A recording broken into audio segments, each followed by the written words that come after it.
I was alone, and it was almost 2. For some time confused and intriguing sounds had issued from a long, many-windowed room which overhung the terrace, eluding Jordan's undergraduate, who was now engaged in an obstetrical conversation with 2 chorus girls, and who implored me to join him. I went inside. The large room was full of people.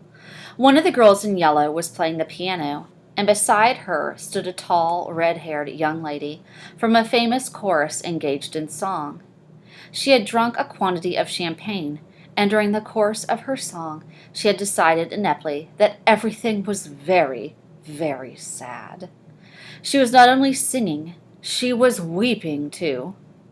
Whenever there was a pause in the song, she filled it with gasping, broken sobs, and then took up the lyric again in a quavering soprano. The tears coursed down her cheeks, not freely, however, for when they came into contact with her heavily beaded eyelashes, they assumed an inky color and pursued the rest of their way in slow, black rivulets.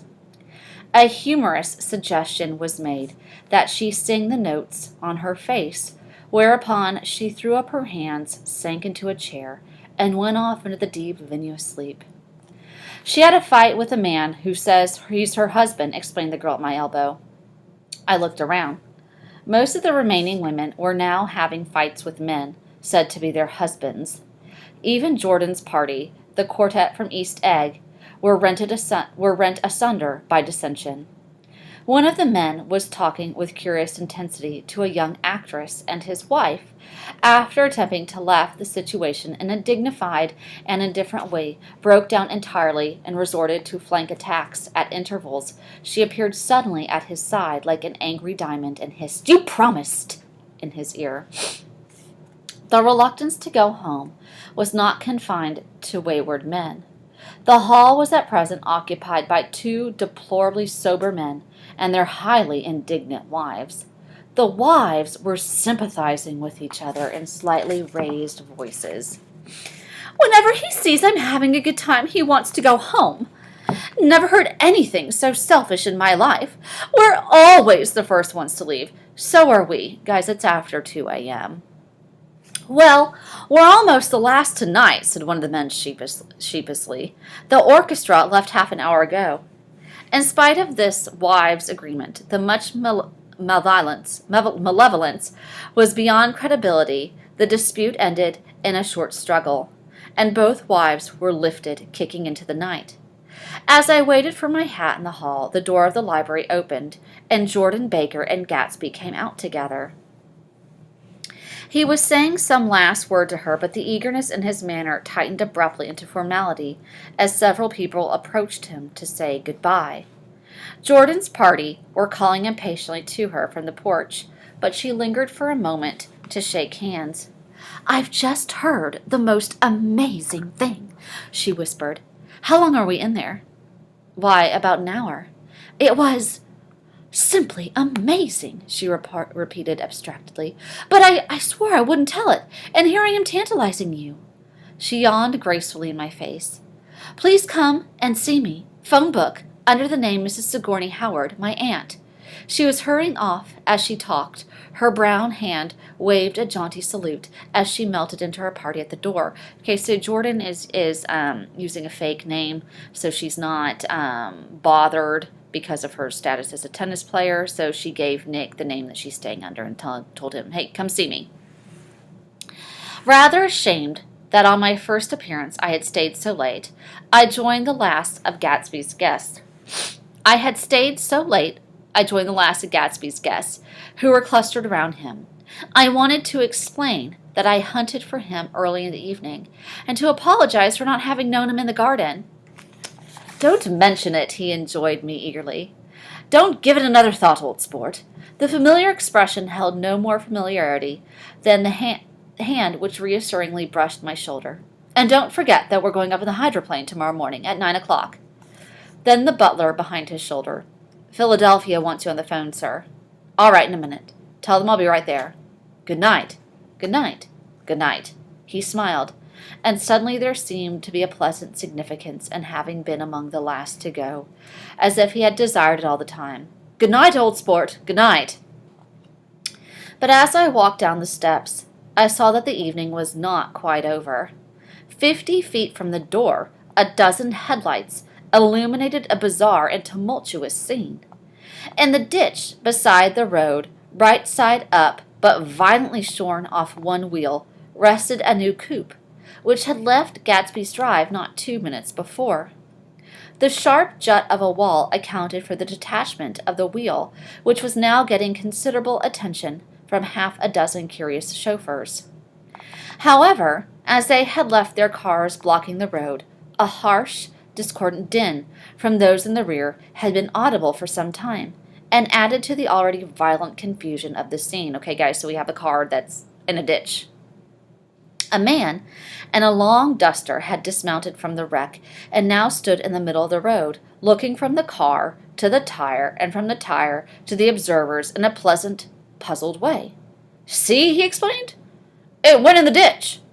The fact was infinitely astonishing to him, and I recognized first the unusual quality of wonder, and then the man. It was the late patron of Gatsby's library. Okay, so it's old Owl Eyes that has kind of had this accident. "How did it happen?" He shrugged his shoulders. "I know nothing whatever about mechanics," he said decisively. "But how did it happen? Did you run into the wall?" "Don't ask me," said Owl Eyes, washing his hands of the whole matter. "I know very little about driving. Next to nothing. It happened, and that's all I know." "Well, if you are a poor driver, you ought to try driving at night."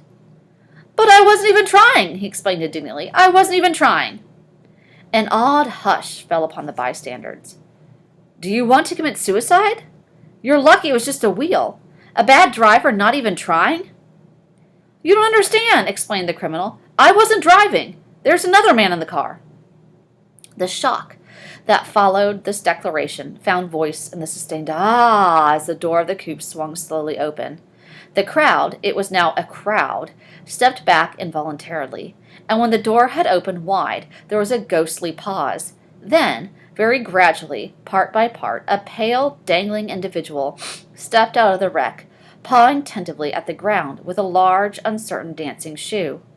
Blinded by the glare of the headlights and confused by the incessant groaning of the horns, the apparition stood swaying for a moment before he perceived the man in the duster. "What's the matter?" he inquired calmly. "Did we run out of gas?" "Look!" Half a dozen fingers pointed at the amputated wheel. He stared at it for a moment, and then looked upward as though he suspected that it had dropped from the sky. "It came off," someone explained. He nodded. "At first I didn't notice. We stopped." A pause. Then, taking a long breath and straightening his shoulders, he remarked in a determined voice, "Wonder if it'll tell me where there's a gasoline station." At least a dozen men, some of them a little better off than he was, explained to him that the wheel and the car were no longer joined by any physical bond. Okay, guys, so this guy has obviously had too much to drink. He doesn't realize that not only is the car in the ditch, but the steering wheel has come off. There is no way that they can physically move this car unless they're going to push it. "Back out," he suggested after a moment. "Put her in reverse." "But the wheel's off," he hesitated. "No harm in trying," he said. The caterwauling horns had reached a crescendo, and I turned away and cut across the lawn toward home. I glanced back once. A wafer of a moon was shining over Gatsby's house, making the night fine as before, and surviving the laughter and the sound of his still glowing garden. A sudden emptiness seemed to flow now from the windows and the great doors, endowing with complete isolation the figure of the host, who stood on the porch, his hands up in a formal gesture of farewell. All right, guys, so pay attention to that description. There is an emptiness, okay, about Gatsby's home. Okay, the windows, the doors, everything is kind of isolated. Okay, I think that's ultimately what Gatsby wanted. We don't know anything really more about him than we did when we started this chapter. Reading over what I have written so far, I see I have given the impression that the events of 3 nights, several weeks apart, were all that absorbed me. On the contrary, they were merely casual events in the crowded summer, and up until much later, they absorbed me infinitely less than my personal affairs. All right, guys, so here again, we see Nick, and it makes me wonder, is his memory, is it reliable? We have determined that he is indeed an unreliable narrator, and he is finding that he needs to clarify that he didn't just party all summer long, that these events were really nothing big at all. Most of the time I worked. In the early morning, the sun threw my shadow westward, and I hurried down to the white chasms of the lower New York to the Probity Trust. I knew the other clerks and young bond salesmen by their first names, and lunched with them in dark, crowded restaurants on little pig sausages and mashed potatoes and coffee. I even had a short affair with a girl who lived in Jersey City and worked in the accounting department, but her brother began throwing mean looks in my direction, so when she went away on her vacation in July, I let it blow quickly away. All right, guys, so now he's like, well, I need to explain myself. I came to New York to get in the bond business. My family is supporting me for a year, and it only appears that I have spent my entire time here partying. I took dinner usually at the Yale Club. For some reason, it was the gloomiest event of the day. And then I went upstairs to the library and studied investments and securities for a conscientious hour. There were generally a few rioters around, but they never came into the library, so it was a good place to work. After that, if the night was mellow, I strolled down Madison Avenue past the old Murray Hill Hotel and over to 33rd Street to Pennsylvania Station. I began to like New York, the racy, adventurous feel of it at night, and the satisfaction that the constant flicker of men and women and machines gives to the restless eye. I liked to walk up Fifth Avenue and pick out romantic women from the crowd and imagine that in a few minutes I was going to enter into their lives and no one would ever know or disapprove. Sometimes, in my mind, I followed them to their apartments on the corners of hidden streets, and they turned and smiled back at me before they faded through the door into the warm darkness. At the enchanted metropolitan twilight, I felt a haunted loneliness sometimes, and felt it in others, poor young clerks who loitered in front of windows, waiting until it was time for a solitary restaurant dinner. Young clerks in the dusk, wasting the most poignant moments of night and life. Again, at 8 o'clock, when the dark lanes of the 40s were 5 deep with throbbing taxicabs bound for the theater district, I felt a sinking in my heart. Forms leaned together in the taxis as they waited, and voices sang, and there was laughter from unheard jokes and lighted cigarettes, outlined unintelligible gestures inside. Imagining that I, too, was hurrying towards gaiety and sharing their intimate excitement, I wished them well. For a while, I lost sight of Jordan Baker, and then, in middle summer, I found her again. At first, I was flattered to go places with her, because she was a golf champion, and everyone knew her name. Then it was something more. I wasn't actually in love, but I felt a sort of tender curiosity. The bored, haughty face that she turned to the world concealed something. Most affections conceal something eventually, even though they don't in the beginning. And one day I found what it was. When we were on a house party together up in Warwick, she left a borrowed car out in the rain with the top down and then lied about it. And suddenly I remembered the story about her that had eluded me at Daisy's. At her first big golf tournament, there was a row that nearly reached the newspapers, a suggestion that she had moved her ball from a bad lie in the semifinal round. The thing approached the proportions of a scandal, then died away. A caddy retracted his statement, and the only other witness admitted that he might have made a mistake. The incident and the name had remained together in my mind. All right, guys, so we learn a little bit more about Jordan.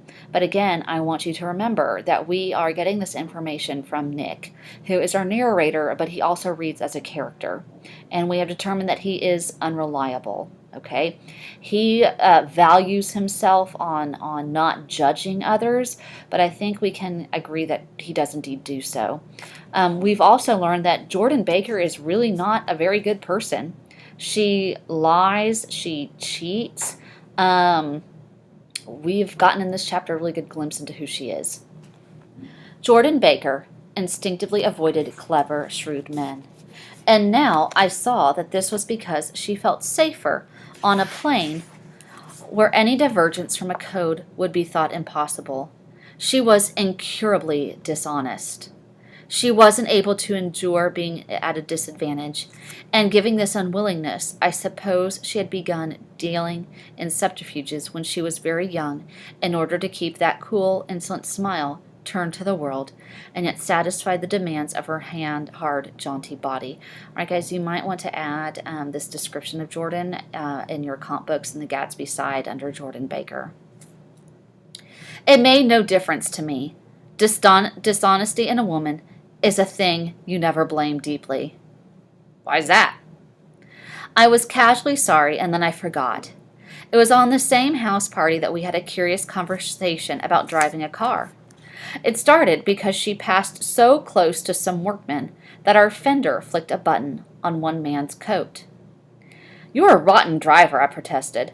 "Either you ought to be more careful, or you oughtn't to drive at all." "I'm careful." "No, you're not." "Well, other people are," she said lightly. "What's that got to do with it?" "They'll keep out of my way," she insisted. "It takes two to make an accident." "Suppose you met somebody just as careless as yourself." "I hope I never will," she answered. "I hate careless people. That's why I like you." Her gray, sun-strained eyes stared straight ahead, but she had deliberately shifted our relations, and for a moment I thought I loved her. But I am slowly thinking, and full of interior rules, that act as brakes on my desires, and I knew that first I had to get myself definitely out of a tangle back home. I'd been writing letters once a week and signing them, "Love, Nick." And all I could think of, was how when a certain girl played tennis, a faint mustache of perspiration appeared on her upper lip. Nevertheless, there was a vague understanding that had to be tactfully broken off before I was free. Okay, so once again, we had originally seen Nick deny having any kind of attachment or engagement to a woman back home, and then now he's kind of coming. He's coming out. He's saying, "Hey, I've got something I need to handle." So we see that he is attempting to tell the truth here. But again, how reliable is he? Can we really take his word? Everyone suspects himself of at least one of the cardinal virtues, and this is mine. I am one of the few honest people that I have ever known. Is he really? I kind of feel that he is abandoning his Midwestern values since he has been here in New York. All right, guys, so let's just stop and pause for a minute and talk about what we saw with Chapter 3. We see Gatsby's party, and that is the 1920s in full force. It is showing the upper class and how ostentatious everything is. We saw old owl eyes, and we really are able to understand that everything was about appearances. He was shocked that these books were real. But at the same time, we are also able to see the corruption and the decay and the dishonesty and the fakeness and the facade the face that we try to put on every day. We also really began to see this. We don't really know who Gatsby is yet. He uses his opulence. He uses his money. He uses the grandeur of his parties to mask something. Even his voice, old sport, like who says that? Where did that come from? Him trying to pick his words. Why is he trying to do that? You know, Nick suggested, hey, I could definitely see this guy coming from Louisiana or the Lower East Side. Men of this caliber, men with this kind of money, don't just show up out of nowhere. So we begin to see this mystery of Gatsby and how it is indeed becoming this motivating force. It is motivating Nick to dig a little deeper. So I think in the next few chapters, you will be able to kind of begin